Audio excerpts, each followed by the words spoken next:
My name is Jesse Kanson-Benanav. I'm the executive director at Abundant Housing, Massachusetts. So we're a statewide pro-housing advocacy organization. Our concern is the fact that Massachusetts has a severe housing shortage. Depending on the studies when they're done, we're anywhere from 200,000 homes short of just current and future demand for housing, growing up to perhaps in excess of 400,000 units short of demand in the next 20, 25 years. And I will say that the vast majority of that shortage is centered in eastern Massachusetts, certainly the greater Boston area, but probably second only, as you know, to greater Boston in terms of housing shortage in Massachusetts is here on the Cape. So I know it's something that folks on the Cape are struggling with. The reality in Massachusetts is that this was just the result of sort of decades of decision-making or lack thereof that led us to this point in time. In the 30 years prior to 1990, we built about 950,000 homes across Massachusetts. In the almost 5 years since 1990, we've built half as many homes in Massachusetts, just about a little over 450,000 homes across the entire state. So half as many as we did prior to 1990. And that's at a time where our population has grown steadily. We're not growing as fast as maybe the Sun Belt or some other regions, but our population has grown. We've added jobs. Our economy has expanded, particularly in the metro Boston area, but that has spillover effects in terms of housing demand for other regions adjacent to greater Boston. So my organization was founded in 2020 by a group of pro-housing advocates from sort of around eastern Massachusetts, including the Cape, who wanted to make sure that we were empowering advocates in communities across the state who may not be housing professionals or planners, but are folks who are living through the housing crisis and understanding the impact that having a severe housing shortage has on the availability of homes for their elders and their family who may want to age in their community but don't have access to more appropriate housing types in those communities. Or we hear a lot from young people who have moved away from Massachusetts or from whatever region in Massachusetts they grew up in to go to college, and when they finish college, they come back and they find they can't actually afford to live in their hometown. So at Abundant Housing Massachusetts, we're trying to tackle this problem in sort of two primary ways. One that I alluded to a minute ago was through grassroots organizing, right? As we know, Massachusetts is a state where decision makings around growth, development, land use planning are made on the local level. We have 351 cities and towns in Massachusetts. We have 351 local zoning boards, planning boards. We have, of course, the town meeting form of government, which is fairly unique to Massachusetts. All these decisions about how we grow or don't grow are made on the local level, of course, with the important guidance from regional planning agencies like Cape Cod Commission. But every decision is made at the local level. So in order to impact that local decision making and making sure we're being thoughtful about how we address current housing needs and needs as we grow into the future, we need a base of grassroots pro-housing advocates in as many communities as possible to show up at town meeting, to show up at town halls and city halls, planning board meetings, et cetera, and make their voice heard that we do need more housing. We need more housing that's appropriate to each community, but we do need every community to play a part in zoning and permitting to build more housing of all types for people of all income levels. So that's our first focus as Abundant Housing Massachusetts. Here on the Cape, we've worked with the Housing Assistance Corporation as well as the Community Development Partnership, the two community development corporations on the Cape. One of the folks from CDP is actually a founding board member of our organization. In addition to doing our grassroots organizing work, we also have a policy agenda. and that is policy focused on Beacon Hill, and how do we make sure that we are empowering communities and local advocates with the tools that they need to appropriately zone and build the housing that current and future residents need. So I'll talk a little bit in a minute, a little bit more detail about the Affordable Homes Act, and in particular the accessory dwelling units piece. But we've also worked on our own legislation over the last couple of legislative sessions, focused on zoning reform in particular.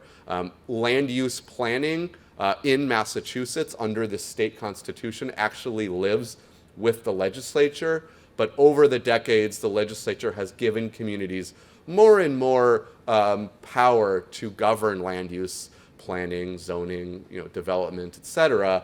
And often that means these communities are doing it with perhaps the best of intentions, but they're thinking often narrowly about their own borders and not how building or not building housing may have effects on their neighboring communities or the region at large. So we've worked on a variety of bills, as I said, over the last couple sessions, focused on where are the areas that we can give a little bit more power back to the state legislature to say, well, you can and can't use zoning to exclude, or you can't use zoning to exclude anything but large, expensive single-family homes, and you need to give more opportunities for accessory dwelling units, small apartments, other types of housing to be built in your community. We know that by limiting housing, we're actually limiting economic opportunity, creating economic and racial segregation in many communities and regions of our state. So focused on policy advocacy on Beacon Hill is our second major focus as an organization. We did do a lot of work on the Housing Bond Bill, or the Affordable Homes Act as it was called, which passed the legislature at the end of July, or maybe technically the beginning of August. They were up all night to try to get that one done. How many folks in the room are familiar with the bill, the Affordable Homes Act or the Housing Bond Bill? All right, so there is some good knowledge in this bill, in this room, about that bill. A little bit of context: in Massachusetts, we do these 5-year housing bond bills. This is authorizing the administration to borrow for specifically authorized programs. It's not a spending bill, but it's authorizing borrowing, bonding, to spend on programs. The last bill was passed, the last housing bond bill was passed in 2018 when Charlie Baker was governor. At that time, that was a record housing bond bill. $1.8 billion with a B, $1.8 billion was the largest housing bond bill that we had ever passed in Massachusetts. Fast forward to 2024, and the bill that the legislature passed at just a month or so ago was over $5 billion. So substantial increase in the bonding authorization that's been included, even above that record $1.8 billion 5 years ago. It's I have to look at my cheat sheet because I can never remember. The number went up and down as it worked its way through the legislature, but the final bill was $5.16 billion. And this was something that Governor Healy had really championed, this bond bill, and her administration. Secretary Augustus from the Executive Office of Housing and Livable Communities went on a Commonwealth-wide tour. I know he made a few stops here on the Cape as well, to really drum up support for this bill. And I think there was a strong recognition in the Healy administration that we're actually at a worse point in Massachusetts with our housing affordability crisis than we were even just 5 years ago when the legislature passed and Governor Baker signed that $1.8 billion bill. So back in October of 2023, Governor Healy actually proposed this bond bill. At the time was only $4 billion. But another thing that she did, in addition to authorizing borrowing to fund affordable housing programs, was add on policy items. At the time, there was about 20 policy items that were included in the bill. And so what I mean by policy items is items that are not authorizing the floating of state bonds to pay for programs, to generate revenue to pay for programs. These are often sort of revenue neutral programs or policies, like the accessory dwelling unit statewide legalization, which I'll talk about in a moment, or also creating various commissions, including one to study senior housing. But I would say in total, this was a recognition by the Healy administration that we needed to pull out all the stops.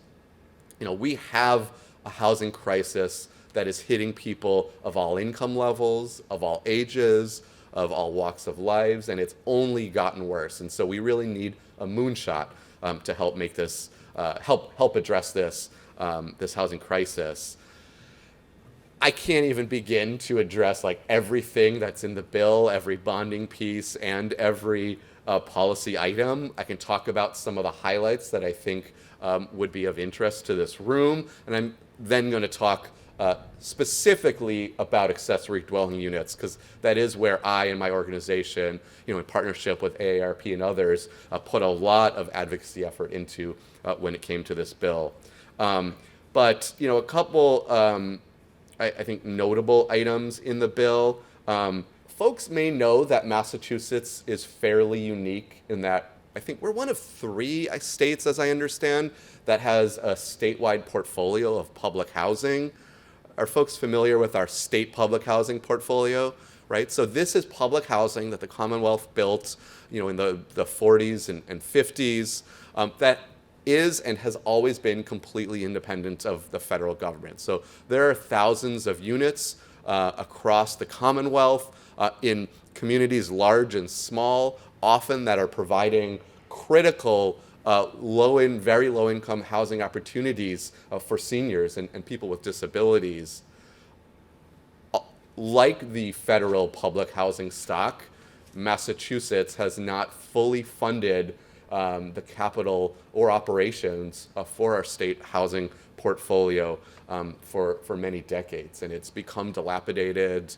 Some housing authorities are losing units because they can't be occupied, and many of these small housing authorities don't have the capability of doing the partnerships that they need to sort of revitalize or even expand their stock of public housing. So as part of this $5 billion housing bond bill, they have authorized, the legislature has authorized borrowing up to $2 billion to reinvest in our state public housing portfolio, again, which is a major benefit across the Commonwealth for seniors and people with disabilities. So that's a really, really exciting investment by the legislature and by the governor to try to create more modern, environmentally sustainable units for folks around the Commonwealth.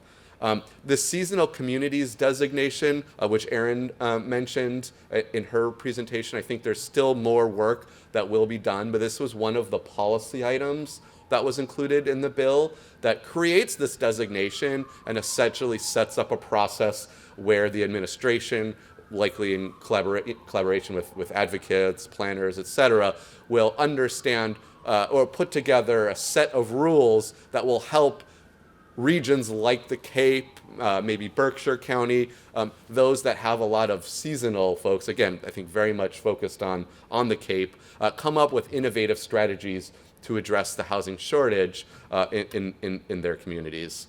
Those are just a couple of the items. I should have printed out this list, but the Healy administration has a great cheat sheet that lists all the programs that are included in this.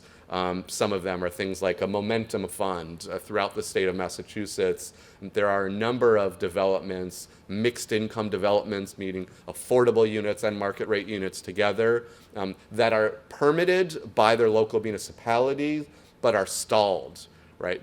These are projects that could add important units, new homes to address our 200,000 to 400,000 home shortage in the state, but they can't move forward because interest rates are quite high in the country right now, and so the value of loans that they may have tried to construction loans cost more, and that's driving up the cost of projects, and they can't pencil out. So even permitted projects around Massachusetts, particularly in the greater Boston area, can't move forward. So they're putting or authorizing to put $50 million into this fund to create momentum, what they call the Momentum Fund. Other items include authorizing a social housing program. So this is a revolving loan fund that public housing authorities and nonprofits can use to create mixed income housing on the land that they own, borrow low interest money, lower than market rate interest from the state, use it to build more affordable mixed income housing, and then pay back that fund as they get the revenue. And then things like eviction ceiling. We've had a very, I would say, regressive eviction policy here in Massachusetts, where if even for no fault of your own, you're evicted from rental housing, it essentially remains on your permanent record. Minor children in households that are evicted also had them on their rental housing record. So there's an eviction ceiling piece of the bill that's addressed some of that, so that gives folks who may have had issues in the past the ability to access housing. Just like we allow credit scores to be repaired over time, we're allowing eviction records to be repaired over time as well. So again, that's just scratching the surface on all the bonding and policy items that are in the bill. I want to take a couple minutes before I wrap up just to talk about accessory dwelling units. Grateful to the work that AARP has done here in Massachusetts and around the country to advocate for accessory dwelling units. Ryan talked a little bit about the real importance of ADUs for seniors, for people of all walks of lives.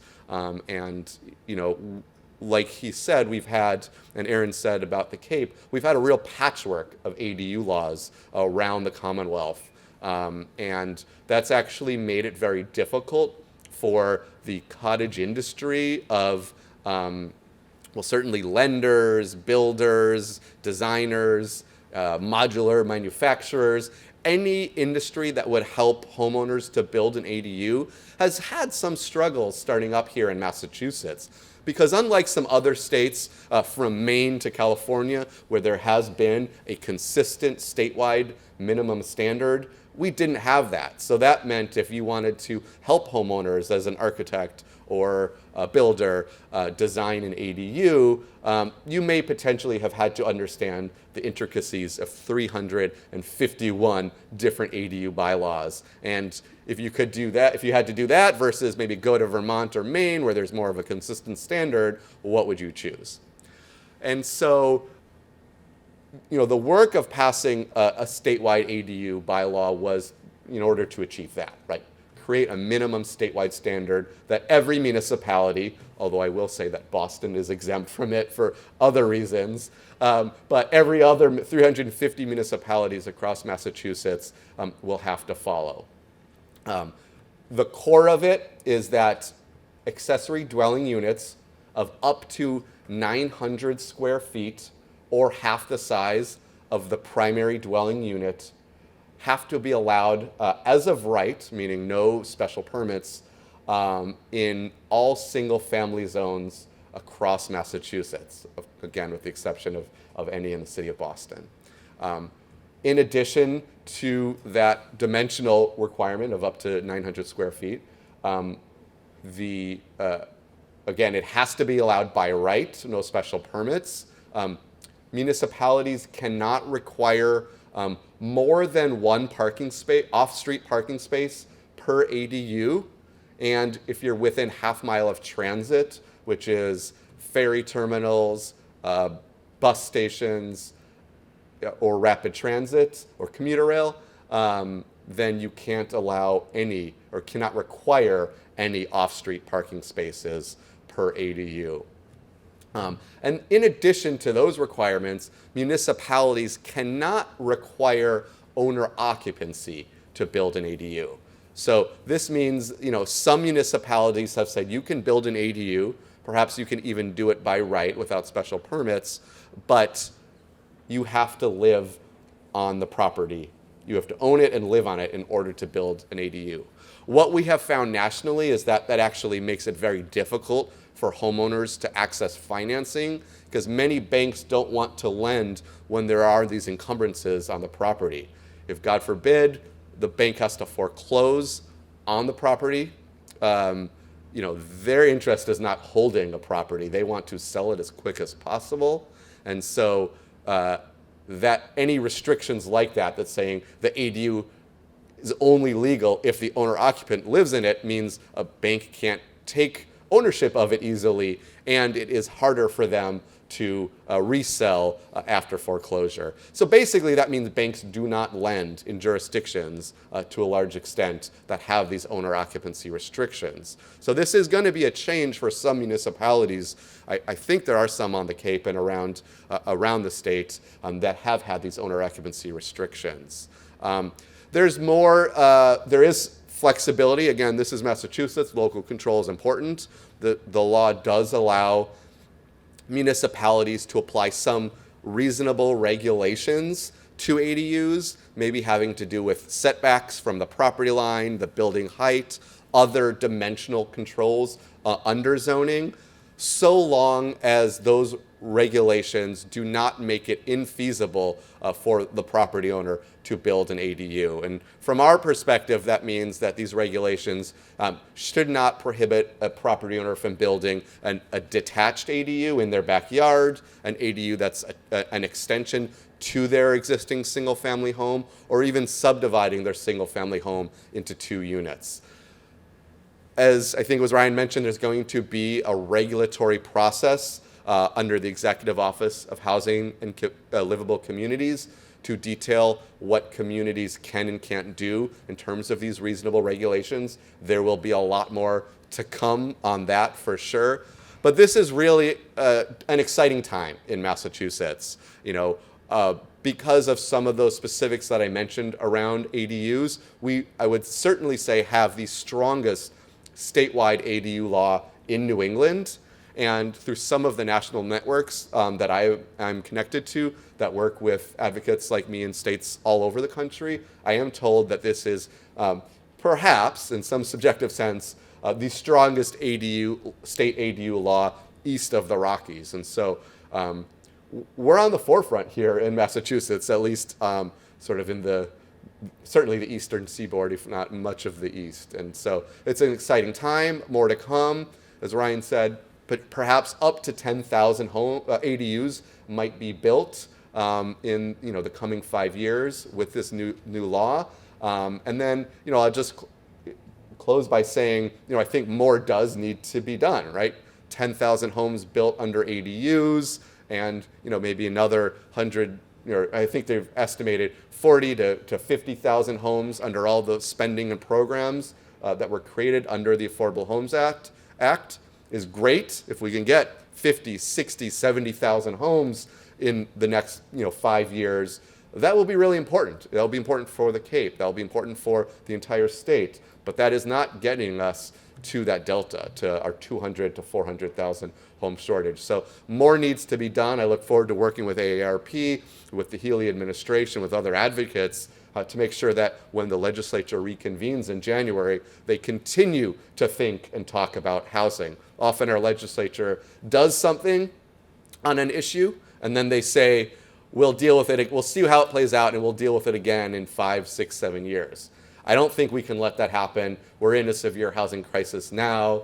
Homelessness is on the rise. We need to address our housing shortage. We need all the tools in the toolkit, and I hope we'll all work together to continue to make progress like we did in the last legislative session with the Affordable Homes Act. So I'll close there.